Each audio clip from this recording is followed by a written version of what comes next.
Get her out of here. Right now. I don't care where she goes. Just make sure she isn't in this lobby. When the VIPs start walking through those doors, the voice echoed across the marble floor of the convention center.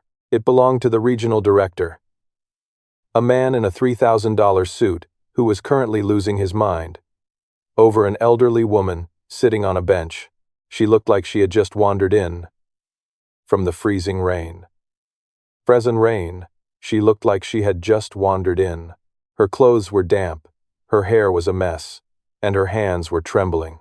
Behind them, a sharp, high-pitched electronic warning beeped every 2 seconds. It was coming from the main attraction of the summit, a massive, multi-million-dollar vertical ecosystem tank. A tiny red light was flashing on the control panel. Out of the hundreds of wealthy investors and event staff in the room, not a single person was looking at the tank. They were all staring at the old woman. This is a private, high-security environmental summit, not a warming shelter, the director snapped, motioning for the security guards. Move her. Before the guards could even take a step, a man in faded, oil-stained maintenance coveralls walked right past them. He didn't look at the director. He didn't look at the guards. He walked straight over to the old woman, unzipped his heavy canvas work jacket, and draped it gently over her shaking shoulders. It's pretty awful out there today, isn't it? He said, his voice calm and warm. The director's face turned purple. Excuse me? Who are you? And what do you think you're doing? The man in the coveralls was Elias. And what nobody in that room realized was that Elias wasn't just a maintenance worker. 8 months ago, Elias was the lead ecological engineer for the very company hosting this summit. He was the guy who designed the blueprints for biological filtration systems. He had spent his whole life studying how things grow, how systems balance, and how to keep things alive. But he had one major flaw, at least according to the corporate world. He actually cared about the truth. When he was asked to sign off on a cheaper, untested chemical filter for a major city water project, he refused. He told them the pressure valves wouldn't hold under a full load. He told them it was dangerous. The management didn't want to hear it. They had a deadline, so they quietly fired him, blacklisted his name in the industry, and replaced him with someone who would just nod and sign the paper. The guy who fired him, the angry director, currently standing in the lobby. Since then, Elias had been scraping by. He took odd jobs repairing HVAC systems and fixing plumbing, just to keep the heat on in his small apartment, but he never let it break him. Every evening, he would sit on his tiny balcony with his 7-year-old daughter. He showed her how to grow tomatoes and rear tilapia in a homemade aquaponics system he built out of scrap PVC pipes and plastic tubs. He told her that as long as you understand how nature works, you can always build something out of nothing. He was teaching her about real wealth, the kind of wealth that comes from knowing how to sustain life, not just how to buy things.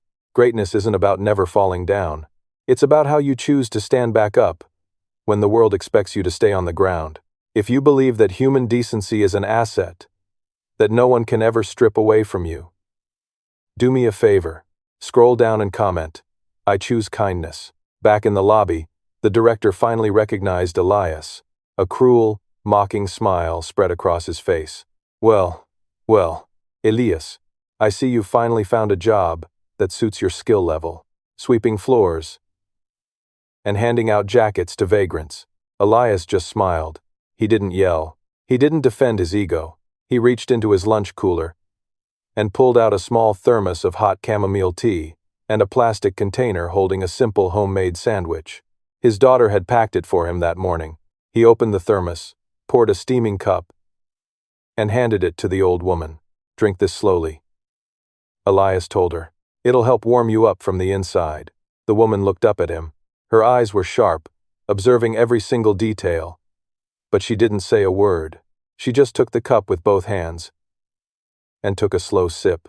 "Are you deaf?" the director yelled, stepping closer. "I told you to get her out of here.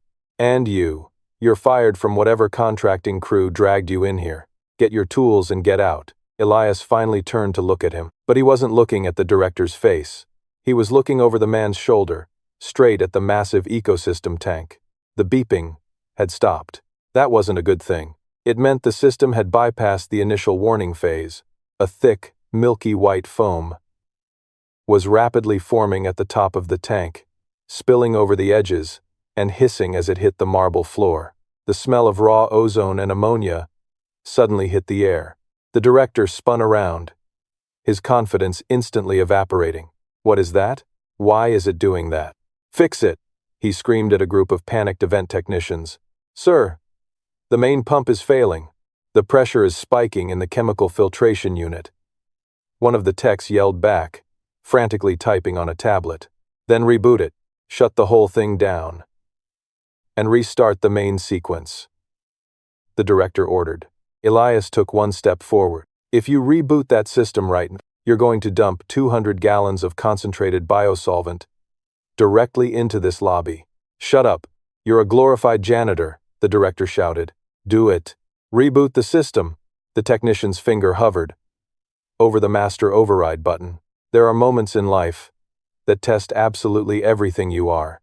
Moments where you have to choose between walking away to save yourself or stepping into the fire, because it's the right thing to do. If you can feel the tension in that room, let's give Elias a little backup. Type "I choose kindness" in the comments right now to show that doing the right thing matters. Elias looked at the old woman, who was watching him quietly over the rim of her teacup. Then he looked at the terrified crowd, the flashing lights, and the arrogant man who had ruined his career. He didn't have a badge. He didn't have clearance. If he touched that machine, he could be arrested for tampering with corporate property. But he knew exactly what was about to happen. Elias dropped his tool bag, shoved past the security guards, and sprinted straight toward the control panel. "Don't touch that button," Elias barked, grabbing the technician's wrist, just as his finger brushed the master override. "Hey! Get your hands off him!" the director roared, his face turning an ugly shade of red. "Security! Take this guy down. He's tampering with the equipment."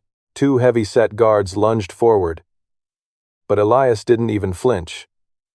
He let go of the tech, sidestepped the first guard, and slammed his palm into the manual emergency purge valve on the side of the massive tank. A loud, aggressive hiss echoed through the lobby as a cloud of steam vented toward the ceiling. "What did you just do?"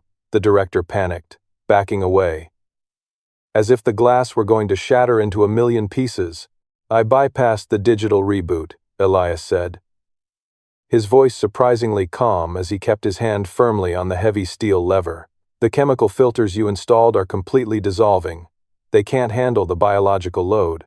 If you reset the software, it's programmed to automatically flush the system with highly pressurized water to clear the blockage." That sudden pressure spike would have shattered the acrylic membrane. Elias pointed at the thick glass. "You would have had 200 gallons of toxic sludge, covering you, your VIP investors, and half this lobby." As if on cue, the violent bubbling inside the tank started to slow down. The thick white foam stopped spilling over the top edge. The deafening warning alarm faded from a frantic shriek into a low, steady hum. Elias had stabilized it, manually. The lobby was dead silent. You could hear a pin drop. The director stared at the tank, realizing the absolute disaster had just been averted, but instead of relief, his face twisted with pure, unfiltered rage. His authority had just been completely undermined, in front of the most important people in his industry, all by a guy wearing a dirty canvas jacket. "You're done," the director spat, pointing a trembling finger at Elias. "I don't care if you temporarily stopped a leak, you assaulted my staff, and touched property you have absolutely no clearance for. Call the police. I want him out of here in handcuffs." The guards stepped forward again, reaching for Elias's arms. "That won't be necessary." The voice wasn't loud.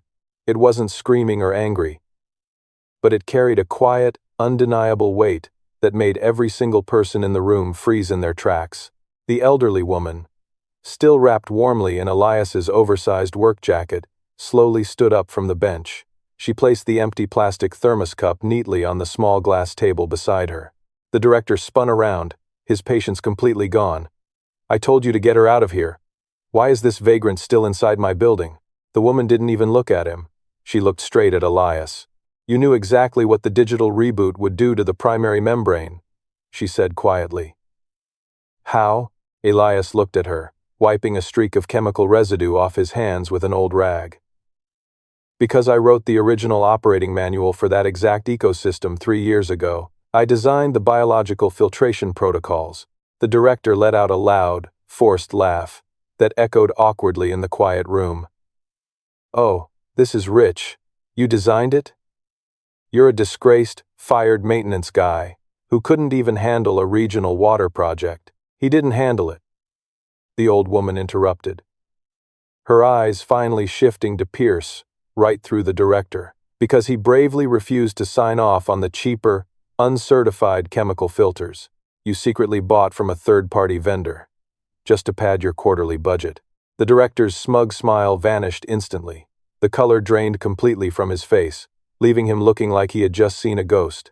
Who are you?" he stammered, his voice suddenly very small. The woman reached into her deep coat pocket and pulled out a heavy silver identification badge. She didn't say a word, as she let it hang from a thick black lanyard.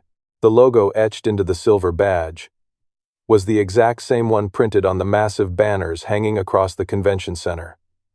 Underneath the logo, it read, "Evelyn Vance, Chief Executive Officer and Founder." The collective gasp in the room was almost cinematic, but this was real life. The wealthy investors started whispering frantically to one another. The security guards immediately took their hands off Elias and took 2 huge apologetic steps back. Evelyn Vance hadn't been seen in public in over a year following the passing of her husband. Word on Wall Street was that she was completely detached, grieving in private, letting her executives run the show. No one expected her to show up to a regional summit, let alone dressed in thrift store clothes, sitting quietly on a bench in the lobby. "I've spent the last month visiting our regional divisions unannounced," Evelyn said, her voice cutting through the silence like a razor. "I wanted to see exactly how the people representing my life's work treat others when they think no one important is watching." She stepped closer to the director, who was now sweating profusely, his expensive suit suddenly looking very uncomfortable. "You threw away an honest, brilliant engineer to cover up your own financial fraud," she said coldly. "And today, when faced with a catastrophic crisis that you caused, your immediate instinct was to blindly push a button and let someone else take the fall for the damage. Worse than that, you treat human beings like absolute garbage, just because they don't wear a suit." "Miss Vance, please, I can explain." "You're fired," she said simply, not leaving an inch of room for debate. "And I'm having our corporate legal team thoroughly audit every single purchase order you've signed in the last 5 years. If you're smart, you'll walk out those doors right now, before I ask security to physically throw you out." The director opened his mouth to argue, but the intense look in her eyes stopped him cold. He turned around, his head hanging low, and practically ran out of the building, his entire career destroyed in less than 3 minutes. Sometimes, the universe has a funny way of balancing the scales. If you believe that karma never misses an address, and that staying true to your values always pays off in the end, drop down to the comments and write, "I choose kindness." It's more than just a phrase, it's a standard. And while you're down there, hit that subscribe button. We're building a community of people who actually believe in doing the right thing, and we'd love to have you with us. Evelyn turned back to Elias. She reached up, gently took off his canvas work jacket, and handed it back to him. "I remember reading your file now, Elias," she said, her tone softening completely. "The board was told you were fiercely insubordinate. I apologize. That was a massive failure of my leadership. I want you back. Lead ecological engineer. Corporate level. Name your salary." And it's yours. It was the offer of a lifetime. It was the money, the prestige, and the complete vindication he had waited 8 agonizing months for. Elias looked at the massive, bubbling tank, then down at his own calloused hands. He smiled, a genuine, incredibly relaxed smile. I appreciate it, Miss Vance. I really do, but I'm going to have to pass. Evelyn looked genuinely surprised. Why? Because for the last 8 months, I've been building something of my own, Elias said softly. It's small right now, just some tanks and grow beds on a cramped apartment balcony. But it's mine, and I'm teaching my daughter how to build it with me. I don't want to go back to sitting in a boardroom arguing over budgets and spreadsheets. I want to grow things. Evelyn stared at him for a long moment, a look of profound respect settling over her features. I understand, she said, nodding slowly. But the company still owes you a massive debt for wrongful termination. And I personally owe you for the hot tea, the sandwich, and the coat. She pulled a leather checkbook from her bag. She didn't ask what he thought was fair. She wrote a number that reflected a full year's worth of executive back pay, plus a heavy severance package, and handed it to him. Take this, she insisted, pressing the paper into his hand. Consider it early seed money for your new farm. Elias looked at the number. It was enough to move out of the tiny apartment tomorrow. Enough to buy a real plot of land on the edge of the city. Enough to finally give his little girl the backyard she deserved. Thank you, he said, folding the check and putting it safely in his pocket. That evening, Elias didn't go celebrate at a fancy restaurant. He didn't go buy a new car. He went straight home. When he opened the front door, his daughter was sitting on the floor of the balcony, carefully measuring the pH levels of the water in their homemade fish tank, exactly the way he had taught her. She looked up, wiping a smudge of dirt off her cheek, her eyes lighting up. Hey, Dad. How was work? Elias knelt down beside her, looking at the vibrant green lettuce leaves sprouting confidently from the scrap PVC pipes, and the small fish swimming happily in the crystal-clear water below. It wasn't a $1 million corporate tank, but to him, it was absolutely perfect. Work was good, sweetie. He smiled warmly, pulling her into a tight hug. In fact, I think we're going to need to go buy a lot more pipes. He realized in that moment that he hadn't lost anything when he got fired all those months ago. He had simply gained the ultimate freedom to figure out what really mattered in life. You don't need a corner office to be truly successful. You don't need a luxury car to command real respect. Real wealth is the ability to look at yourself in the mirror every single morning and know that you haven't compromised your soul for a paycheck. It's the ability to share your last cup of tea with a freezing stranger just because it's cold outside. Before you click away, I want to leave you with one final thought. The world is full of people who will try to make you feel small because of the uniform you wear or the car you drive. Don't ever let them change your heart. Keep showing up. Keep doing the honest work. And keep your head held high. Type "I choose kindness" one last time in the comments to seal that promise to yourself. Thanks for watching. I'll see you in the next one.